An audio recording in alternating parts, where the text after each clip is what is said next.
हरे कृष्ण राधे राधे, जय गोविंदम।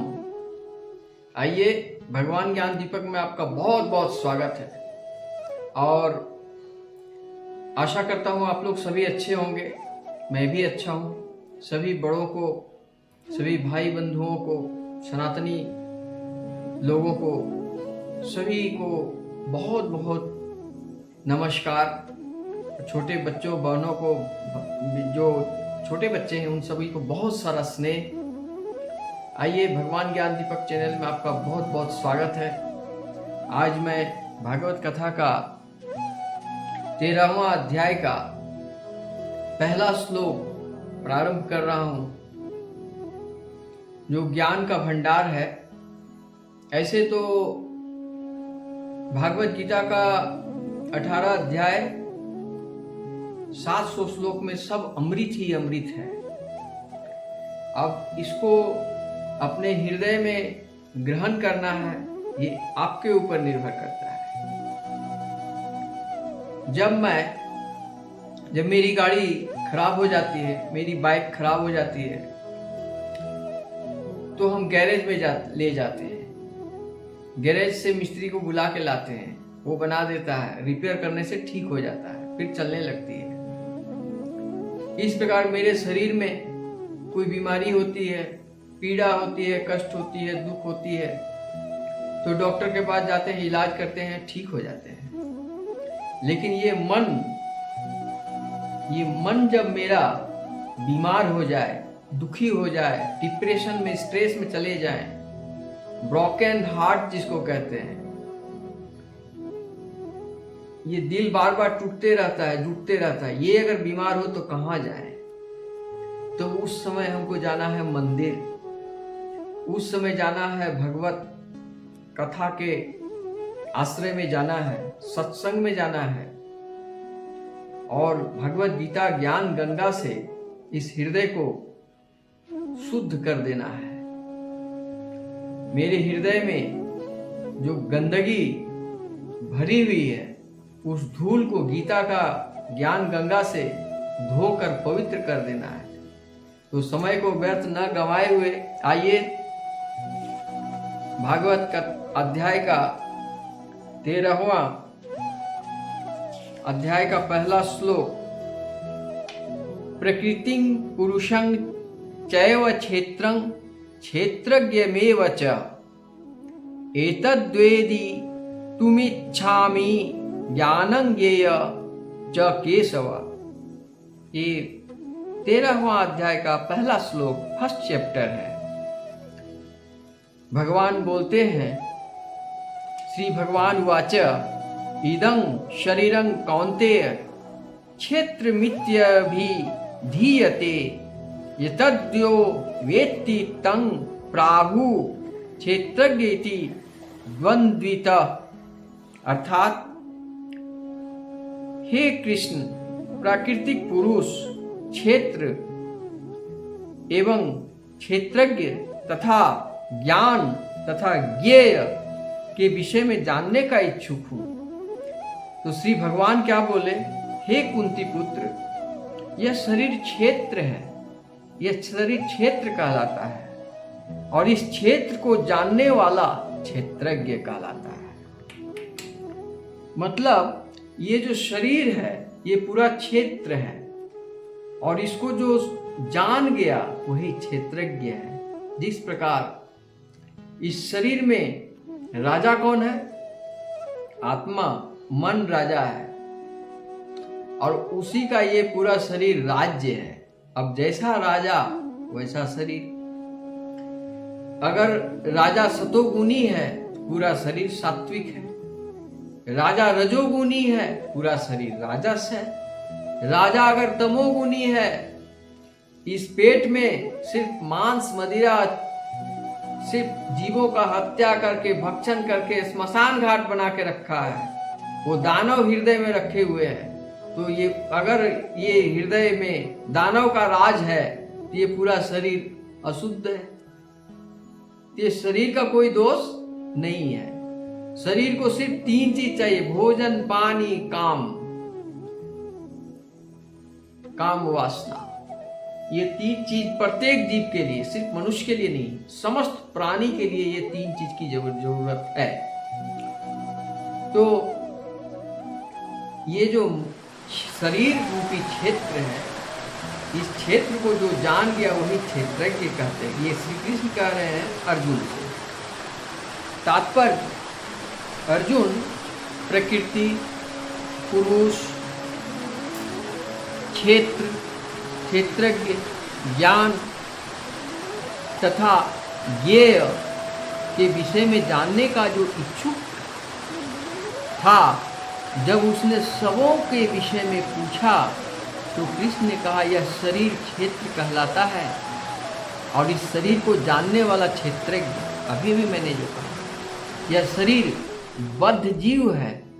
बद्ध जीव के लिए कर्म क्षेत्र है। बद्ध जीव का मतलब बंधे हुए जीव। जो भौतिक जगत में बंधे हुए लोग हैं, वो अपने कर्मों से बंधे हुए हैं, उसको बद्ध जीव कहते हैं। बद्ध जीव इस संसार में बंधा हुआ है और भौतिक प्राकृतिक पर अपना प्रभुत्व प्राप्त करने का प्रयत्न करते रहता है। इस प्रकार प्रकृति पर प्रभुत्व दिखाने की क्षमता के अनुसार उसे कर्म क्षेत्र प्राप्त करना होता है। यह कर्म क्षेत्र शरीर है। और यह शरीर क्या है? शरीर इंद्रियों से बना हुआ एक बद्ध जीव इंद्रिय तृप्ति के लिए चाहता है, हर समय इंद्रियों को तृप्ति कराना चाहता है, इसी में लगा रहता है। भूख लगती उसको भोजन चाहिए, प्यास लगती है पानी चाहिए। इंद्रिया में 5 इंद्रियां हैं, काम, क्रोध, लोभ, मोह, ये सब जो है, ये सब तो माया, इसमें ही इसी में जकड़े हुए लोग रहते हैं। इंद्रिय तृप्ति को भोगने की क्षमता के अनुसार उसके शरीर या कर्म क्षेत्र प्रदान किया जाता है। इसलिए बुद्धिजीवी के लिए, बद्ध जीव के लिए यह शरीर क्षेत्र अथवा कर्म क्षेत्र कहलाता है। अब जो व्यक्ति अपने आप को शरीर मानता है वह क्षेत्रज्ञ कहलाता है। और क्षेत्र और क्षेत्रज्ञ अथवा शरीर या शरीर के ज्ञाता देही का अंतर समझ पाना कठिन नहीं है। कोई भी व्यक्ति यह सोच सकता है कि क्या अंतर है। प्रारंभ में बताया गया है कि देहो न अस्मि न, जीव शरीर के भीतर है और यह शरीर बालक से किशोर, किशोर से तरुण, तरुण से तरुण से वृद्ध के रूप में बदलता रहता है। शरीरधारी जानता है कि मैं शरीर परिवर्तित हो रहा हूं। स्वामी स्पष्टतः क्षेत्रज्ञ है। कभी कभी हम सोचते हैं कि मैं सुखी हूं, मैं पुरुष हूं, मैं स्त्री हूं, मैं कुत्ता हूं, मैं बिल्ली हूं। ये ज्ञाता की शारीरिक उपाधियां हैं। लेकिन ज्ञाता शरीर से भिन्न होता है। भले ही हम तरह तरह के वस्तुएं प्रयोग में लाएं, जैसे कपड़े इत्यादि, लेकिन हम जानते हैं कि इन वस्तुओं से भिन्न है। इसी प्रकार थोड़ा विचार करने पर हम यह भी जानते हैं कि हम शरीर से भिन्न हैं। मैं, तुम, अन्य कोई जिसमें शरीर धारण कर रखा है क्षेत्रज्ञ कहलाता है। अर्थात वह कर्म क्षेत्र का ज्ञाता या शरीर क्षेत्र का साक्षात कर्म क्षेत्र है। श्रीमद् भागवत गीता के प्रथम 6 अध्यायों में सभी प्रकार का वर्णन हो चुका है। अध्यायों में भगवान तथा भगवान के साथ जीवात्मा के संबंध में, भक्ति प्रसंग में परमात्मा का वर्णन किया जा चुका है। यद्यपि जीवात्मा भौतिक शरीर से सर्वथा भिन्न है, लेकिन वह किस तरह से उससे संबद्ध हो जाता है इसकी व्याख्या की गई है। कैसे? क्षेत्रज्ञ चापि मां विद्धि सर्व क्षेत्रेषु भारत, क्षेत्र क्षेत्रज्ञयो ज्ञानं यज्ज्ञानं मतं मम। अर्थात हे भरतवंशी, तुम्हें ज्ञान होना चाहिए कि मैं समस्त शरीरों में ज्ञाता भी हूं और इस शरीर तथा उसके ज्ञाता को जान लेना ज्ञान कहलाता है। ऐसा मेरा मत है। शरीर के ज्ञाता आत्मा तथा परमात्मा विषयक व्याख्या के दौरान हमें 3 विभिन्न विषय मिलेंगे: भगवान, जीव और पदार्थ। भगवान, जीव, पदार्थ, ये 3 चीज मिलेंगे। प्रत्येक कर्म क्षेत्र में, प्रत्येक शरीर में 2 आत्माएं होती है, आत्मा तथा परमात्मा। याद रखिए, आत्मा तथा परमात्मा 2 आत्माएं हैं। चूंकि परमात्मा भगवान कृष्ण का स्वांश है, अतः कृष्ण कहते हैं मैं भी ज्ञाता हूं, लेकिन शरीर का व्याष्टि ज्ञाता नहीं हूं। मैं परम ज्ञाता हूं। मैं शरीर से मैं परमात्मा के रूप में विद्यमान रहता हूं। जो क्षेत्र तथा क्षेत्रज्ञ का अध्ययन भगवद गीता के माध्यम से सूक्ष्मता से करता है, उसे ज्ञान प्राप्त हो सकता है। भगवान कहते हैं मैं प्रत्येक शरीर के कर्म क्षेत्र का ज्ञाता हूं। व्यक्ति भले ही अपने शरीर का ज्ञाता हो, किंतु उसे अन्य शरीरों का ज्ञान नहीं होता। समस्त शरीरों पर में परमात्मा रूप विद्यमान भगवान समस्त शरीरों के विषय में जानते हैं। इसीलिए क्या कहते हैं, मैं ज्ञाता भी हूं। इसका अर्थ कि परम ज्ञाता है। जीवात्मा केवल अपने विशिष्ट शरीर को ही जानता है।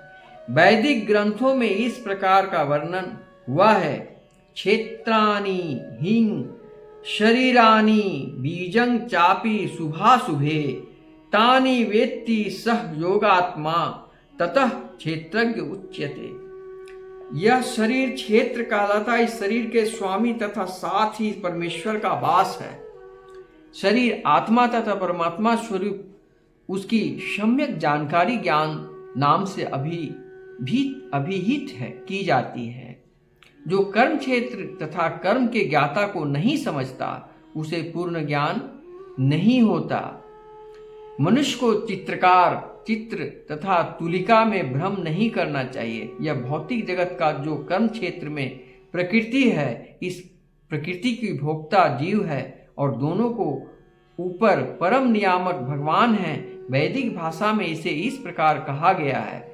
श्वेताश्वतर उपनिषद 1.12 में कहा गया है: भोक्ता भोग्यं प्रेरितारं च मात्वा सर्व प्रोक्तं त्रिविधं ब्रह्ममेतत्। ब्रह्मा के 3 स्वरूप प्राकृतिक कर्म क्षेत्र के रूप में ब्रह्मा है तथा जीव भी ब्रह्मा है, जो भौतिक प्रकृति को नियंत्रण में रखने का प्रयत्न करता है। इन दोनों नियामक भी ब्रह्मा है, लेकिन वास्तविक नियामक वही है जो इस अध्याय में बताया जाएगा। दोनों ज्ञाताओं को एक अच्युत हैं तो दूसरा च्युत, इस श्रेष्ठ हैं तो दूसरा अधीन। अब आइए अध्याय 13वां का 4 नंबर श्लोक में भगवान क्या कहते हैं: तच्छेत्रं यच्च यादृक्कच्च यद्विकारी यतश्च यत स च एव यत् प्रभावश्च तत्समांशेन मे शृणु। अर्थात अब तुम मुझसे यह सब संक्षेप में सुनो कि कर्म क्षेत्र क्या है, यह किस प्रकार बना है, क्या इसमें परिवर्तन होते हैं। गीता का ज्ञान, गीता सार, ये बहुत इंपॉर्टेंट है। आप घर में भी जो गीता रखे हैं उसमें से 13वां अध्याय का 4 नंबर श्लोक अध्ययन अवश्य करें, विशेष जानकारी पाने की इच्छा हो तो। यह कहां से उत्पन्न होता है, इस कर्म क्षेत्र को जानने वाला कौन है, इसके क्या प्रभाव है। तात्पर्य, भगवान कर्म क्षेत्र के ज्ञाता का स्वाभाविक स्थितियों का वर्णन कर रहे हैं। मनुष्य को यह जानना होता है कि यह शरीर किस प्रकार बना हुआ है, यह शरीर किन पदार्थों से बना है, किसके नियंत्रण में कार्यशील है, इसमें किस प्रकार का परिवर्तन होते रहते हैं, ये परिवर्तन कहाँ से आते हैं, वे कारण कौन हैं, आत्मा का चरम लक्ष्य क्या तथा आत्मा का वास्तविक स्वरूप क्या है। मनुष्य को आत्मा तथा परमात्मा, उनके विभिन्न प्रभावों, उनकी शक्तियों आदि का अंतर को भी जानना चाहिए। इस प्रकार इस पर ऐसा तो सक्षम पुरुष तथा अक्षम पुरुष को एक समान बताने जैसा है। अब यहाँ अध्याय 13वां का 5 नंबर श्लोक में कहते हैं भगवान, ऋषिभिर्बुधा गीतं छंदो अभिर्विधे पृथक ब्रह्मसूत्र पदेश्चैव हेतुर्मर्दि विनिर्चिते।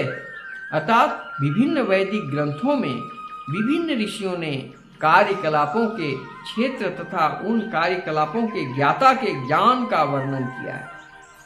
इसे विशेष रूप से वेदांत सूत्र में कार्यकरण समस्त तर्क समेत प्रस्तुत किया गया है। इस ज्ञान की व्याख्या करने में भगवान श्री कृष्ण सर्वोच्च प्रमाण हैं। फिर भी विद्वान तथा प्रमाणिक लोग सदैव पूर्ववर्ती आचार्यों का साक्ष्य प्रस्तुत करते हैं। कृष्ण आत्मा तथा परमात्मा की द्वैतता और अद्वैतता संबंधी अति विवाद पूर्ण विषय की व्याख्या वेदांत नामक शास्त्र से उल्लेख करते हुए कह रहे हैं कि जिसे प्रमाण माना जाता है, सर्वप्रथम वे कहते हैं कि यह विधि विभिन्न ऋषियों के मतानुसार है। जहाँ तक ऋषियों का संबंध श्री कृष्ण के अतिरिक्त व्यासदेव जो वेदांत सूत्र के रचयिता हैं, महान ऋषि वेदांत सूत्र में द्वैत की बलिभांति व्याख्या हुई है। व्यासदेव के पिता कौन थे? व्यासदेव का पिता पराशर मुनि। पराशर भी महर्षि हैं। उन्होंने धर्म संबंधी अपने ग्रंथों में लिखा है। क्या लिखे हैं? अहम तत्वं च तथान्ये, तुम, मैं, अन्य सारे जीव अर्थात हम सभी दिव्य हैं। भले ही हमारे शरीर भौतिक हों, लेकिन ये मेरी आत्मा वो दिव्य है, इसमें कोई संशय नहीं।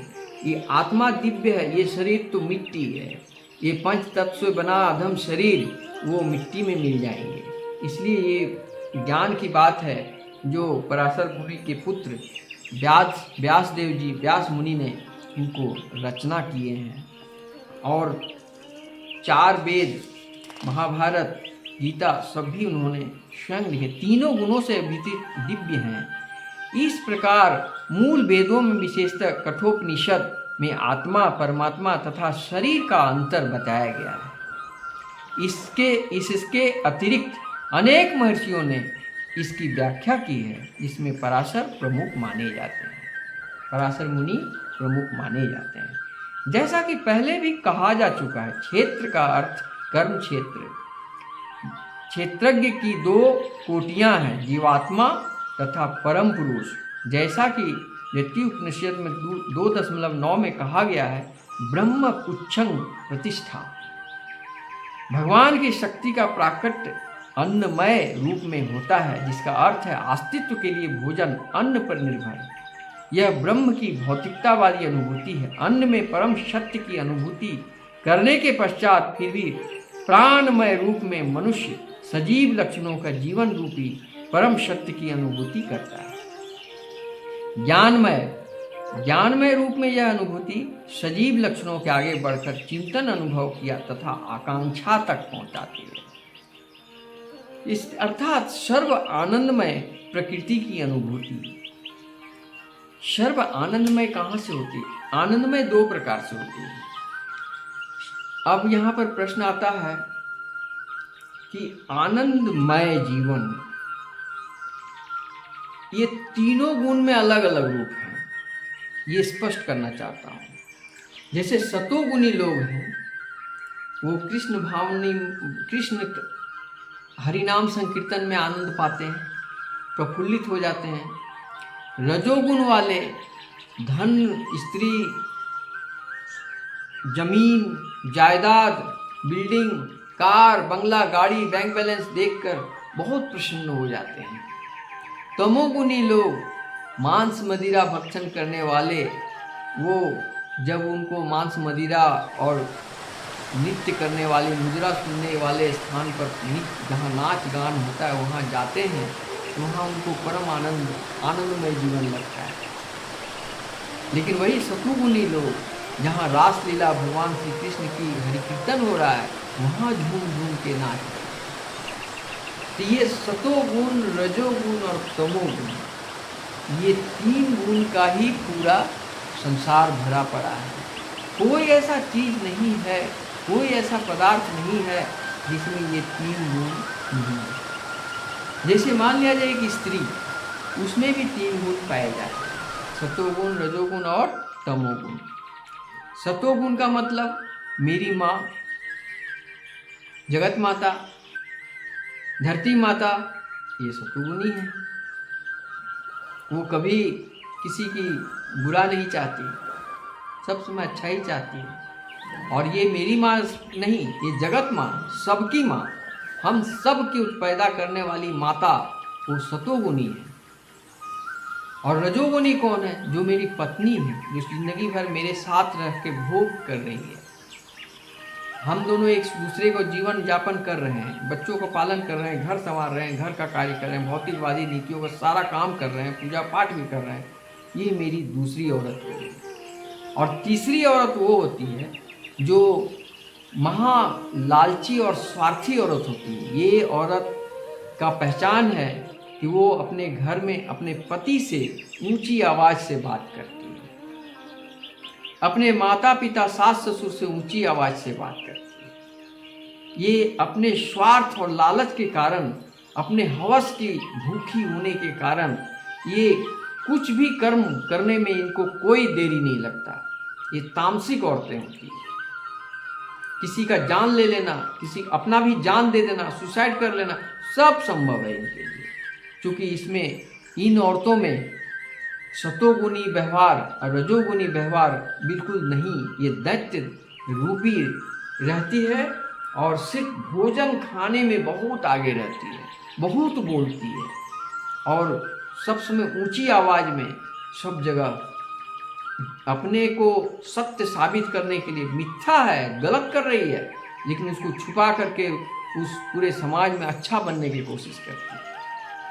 ये बड़ा डेंजर औरत होती है। जिस घर में अगर ये औरत आ जाए, उस घर का चूर चूर हो जाना, उस घर का बर्बादी निश्चित है। इसलिए सनातनी भाइयों, सोच समझकर वैवाहिक जीवन में आना, सतोगुण, रजोगुण, तमोगुण का विचार अवश्य करना। सबसे पहला पहचान क्या है? फैमिली ऐसा ढूंढो जिनके खानदान में कोई तामसिक आहार, मांस, मछली, अंडा खाने वाले नहीं हैं, सात्विक भजन कीर्तन करने वाले हैं, पूजा पाठ करने वाले हैं, सत्संगी हैं। वैसे परिवार की कन्याएं सतोगुणी मिलेंगी। लेकिन जहाँ पर सिर्फ तामसिक आहार भोजन किए जाते हैं, पूजा पाठ का नामो निशान नहीं है, घर में हर समय रावण का घर का जैसा हल्ला गुल्ला होते रहता है और व्यभिचारिणी विचार, चरित्र की कोई गारंटी नहीं है, किसी की नहीं। पूरे फैमिली में सब एक दूसरे में, किसी का कोई गारंटी नहीं है। ये लोग का मूल कारण है लोभ, स्वार्थ। तो इस तरह की स्त्रियों से सावधान, इस तरह के पुरुषों से भी सावधान। आज पृथ्वी में कोई ऐसा नहीं है जिसमें 3 गुण नहीं है। एक इंसान पर देखा जाता है, सुबह जब वो स्नान करके पूजन करता है तो सात्विक रूप में रहता है। फिर वो जब ड्यूटी करने जाता है या बिजनेस करने जाता है या खेत में काम करने जाता है तो वो रजोगुण में आता है। फिर वो शाम को चला जाता है मदिरालय, जहाँ अल्कोहल का पानी पीने पहुँच जाता है, वहाँ तमोगुण आ जाता है। और मदिरा तभी अच्छा लगेगा जब मांस खाएंगे। मांस, मछली, अंडा के बगैर तो मदिरा अच्छा लगेगा नहीं। तो उस समय उसी आदमी में तमोगुण है। तो इसलिए एक बात सत्य है कि अगर कोई इंसान पूरे रूप से सतोगुणी में आ जाए तो वो देवता तुल्य हो जाता है, फिर वो मनुष्य नहीं रहता है। वहाँ पर उस मनुष्य का गिव एंड टेक पॉलिसी नहीं रहता है। जिस प्रकार देवता और मनुष्य का और भगवान का मैंने अपने एक वीडियो का कंटेंट में बताया था कि भगवान भाव सागर को पार करने वाले परम ब्रह्म परमेश्वर पूरा यूनिवर्स का मालिक है। और देवता का मतलब होता है कि जो देने वाले देवता, जैसे सूर्य देवता प्रकाश देते हैं, अग्नि देवता से अग्नि, वायु पवन देवता से हवा, जल देवता से जल, इस तरह से तमाम चंद्रमा से शीतलता, इस तरह तमाम देवता सिर्फ देते हैं, लेते नहीं हैं। और वो ये नहीं देखते कि कौन सतोगुनी, रजोगुनी और तमोगुनी है, कौन पापी है, दुराचारी है, अमीर है, गरीब है, ऊंच नीच, कुछ भी नहीं दे, सबको समान रूप से देखते हैं, सबको समान रूप से सिर्फ देते ही रहते हैं। अब प्रश्न आता है, सूर्य का प्रकाश में भी 3 गुण है, सतोगुण, रजोगुण और तमोगुण। जब शीतकाल आती है तो उस समय सूर्य का रोशनी से लोग अपने को ठंड से बचाने का जो आनंद लेते हैं वो सतोगुनी धूप है। लेकिन वही जब ग्रीष्म काल में जेठ, बैसाख जेठ में उसी धूप की अग्नि से त्राहिमाम त्राहिमाम जीव जब बरस तड़पने लगते हैं, ये सूर्य का प्रकाश का ये तमोगुण है। और जब झुम करके बारिश होती है और उस समय धूप कभी छाया, कभी धूप कभी छाया, ये जो चलता है, धूप के कारण जो हरा भरा संसार है वही रजोगुण है। अगर धूप ना हो तो खेती बाड़ी भी नहीं होगी, उजाला नहीं होगी, ये उसका कर्तव्य है, रजोगुण है। लेकिन सूर्य का शुद्ध रूप से प्रकाश देना ये सतोगुण है। जल का भी 3 गुण है, सतोगुण, रजोगुण और तमोगुण। जल जब हम ग्रहण करते हैं, अपनी जान को बचाते हैं, ब्रह्मांड में सभी जीव को जल तो चाहिए, वो जल पी करके अपनी जान को बचाते हैं, ये सतोगुणी ये है। और जिस जल से हमारा खेती गृहस्थी हो रहा है वो रजोगुण है। लेकिन वही जल जब बाढ़ का रूप ले ले तो वही तमोगुण में आ जाता है, लाखों लाखों घर को बहा के ले जाती है, लाखों लोग मारे जाते हैं, वो तमोगुण में आ जाती है। इसलिए जल में भी 3 गुण है। इस प्रकार संसार में प्रत्येक जीवों में 3 गुण है। तो देवता का मतलब जीव दाता। मनुष्य भी देवता तुल्य हो सकता है अगर वो कोई उम्मीद न रखे और वो फिर भी मदद करे, कोई अपना पराया न देखे, सार्वजनिक किसी को भी मदद करता है, कि वो दुखी को देखता है, वो देवता तुल्य आदमी है। और वो दान भी करता है तो भी देवता तुल्य आदमी है। आप कभी कभी सुने होंगे से आपसे मिलकर मुझे बहुत खुशी हुई, आप देवता तुल्य व्यक्ति हैं, ऐसा कहते हुए सुनिएगा, ये देवता तुल्य। लेकिन मनुष्य का पॉलिसी क्या है? Give and take policy. जहां से उसको मिलता है वहीं वो देगा और जहां से नहीं मिलता है वहां वो नहीं देगा। ये लेन देन, गिव एंड टेक पॉलिसी चलता है, लेना और देना, ये रजोगुण में आता है। और यही मनुष्य का ये है। लेकिन जो तमोगुण वाले मनुष्य हैं वो सिर्फ लेते हैं, देते नहीं हैं। वो दाता नहीं है, वो लेने वाला है। हर समय आपसे वो लेते रहेगा, लेकिन वापस करते समय बहुत कष्ट। मैंने एक एपिसोड में, मैंने एक कंटेंट में कहा था कि जिनके साथ आपका अच्छा रिलेशन हो, चाहे वो रिश्तेदार हो, चाहे वो बंधु बांधव हो, कुटुंब हित कुटुंब हो, कोई भी हो, जिनके साथ आपका बहुत अच्छा रिश्ता चल रहा है, उससे पैसों का लेन देन ना करें। कि जो पैसा का लेन देन करेंगे आपका सारा रिश्ता खत्म, वो आपका शत्रु बन जाएगा। ऐसा मैंने बहुत बार देखा। अच्छा, और एक बात है कि जब वो बैंक से या किसी दूसरे से पैसा लेते हैं तो उनको वापस करने में कोई दुख नहीं है। लेकिन अपने लोगों को पैसा मैंने दिया हूं, उनको जब वापस करना पड़ा तो उनको बड़ा कष्ट होता है, तकलीफ होता है, देना ही नहीं चाहते हैं, झटका मार के पैसा दे के फेंक के चले जाते हैं, ये लो अपना पैसा। तो इस तरह से मेरा एक सिद्धांत बना लिए हैं कि जिनके भी साथ मेरा रिश्ता अच्छा रहेगा उसके साथ लेन देन नहीं करेंगे, वो उम्मीद वाला लेन देन। ऐसे दान कर सकते हैं, हेल्प कर सकते हैं, किसी को मदद करने के लिए कुछ भी कर सकते हैं, जितना इच्छा दे दीजिए, लेकिन पाने की खुशी, पाने की उम्मीद से मत कीजिए। कि पाने का उम्मीद से कीजिएगा तो आपको कष्ट ही कष्ट, दुख ही दुख मिलेगा। सारा जगत में दुख का कारण है कि आप सिर्फ सबका हाँ में हाँ करो तो ठीक है, जहां आप ना कर दिया तो आपसे बुरा कोई नहीं। आप देते जाओ देते जाओ देते जाओ, कोई बात नहीं। जैसे ही आपको लेने का जरूरत पड़ेगा सब बदल जाएंगे। ये तो सेल्फिश दुनिया है। इससे सावधान रहें। इन सारी आडंबर से मुक्त हो जाओ और ये माया रूपी संसार में ज्यादा ध्यान मत दो, क्योंकि तुम्हारे पास समय नहीं है।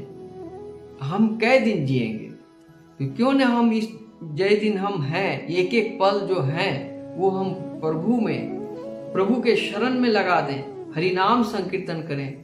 ये धन दौलत के पीछे भटक के, इंद्रियों तृप्ति करने के पीछे भटक के कोई लाभ नहीं है। जब मुझे ज्ञान हो गया कि ये सब संसारंग मिथ्यानांग और प्रभु ब्रह्म परमेश्वर ही सत्यानांग, वही सत्य है। दूसरी बात, मृत्यु सत्य है।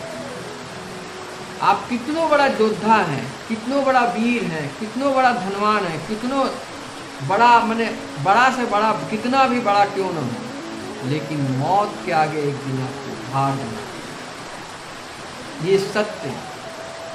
चाहे कितनो बड़ा खुदी ऐसी बात होती, धनवान लोग नहीं मरते। आज हमारे पृथ्वी में एक से एक बड़े बड़े राजा पृथ्वी पर आए और चले गए, क्या लेके गए? कुछ लेके गए। इसलिए ये सत्य है। इस बात को क्यों न हम एक एक पल अपना सही वक्त पर लगाएं और भगवान श्री कृष्ण के श्री चरणों में अपनी आत्मा को समर्पण करें। अपने सारे माथा का जो स्ट्रेस, डिप्रेशन, तनाव, जो कुछ भी कष्ट है, सब उनके पास समर्पण कर दें और सरेंडर कर दें। भगवान अब तुम ही जो करोगे, सब तुम्हारे हवाले। यही है गीता का मूल रहस्य। गीता का मूल रहस्य हृदय परिवर्तन करना। हृदय में जो धूल, मोटा धूल जो बैठा हुआ है, माया, काम, क्रोध, लोभ, मोह, मस्तिष्क दूषित, तमोगुनी विचार, इन सबको साफ करके मिनटों में, एको घड़ी आधो में पुण्याद यदि आप गीता का अध्ययन करते हो तो कुछ भी संभव है, लेकिन रियल होना चाहिए, दिखावा नहीं। ये शरीर का दुश्मन आपके अंदर है, बाहर से कोई दुश्मन नहीं है।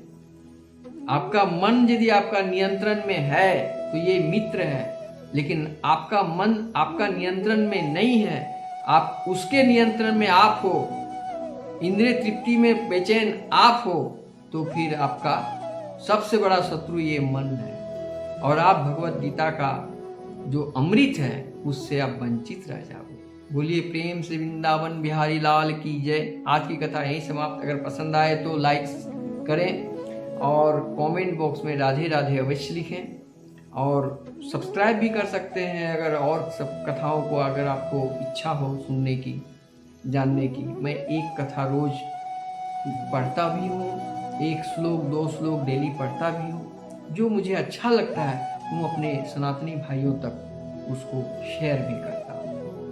इस वीडियो के मेरा वीडियो में कोई आकर्षण चीज़ नहीं है, रंगीन चीज़ नहीं है। टूटी फूटी भाषा में जो भी आता है, गलत सलत जो भी है, किसी तरह से समझाने का प्रयास करता हूँ। लेकिन ये वो कहा गया है कि घी का लड्डू टेढ़ा भी अच्छा है, तो उसी प्रकार ये सात्विक चीज़ है, शुद्ध है, सच्चा है और मैं बड़ा आनंद में हूँ। मैं आशा करता हूँ आप भी इस कथा को सुन करके आनंदित हो जाए। राधे राधे।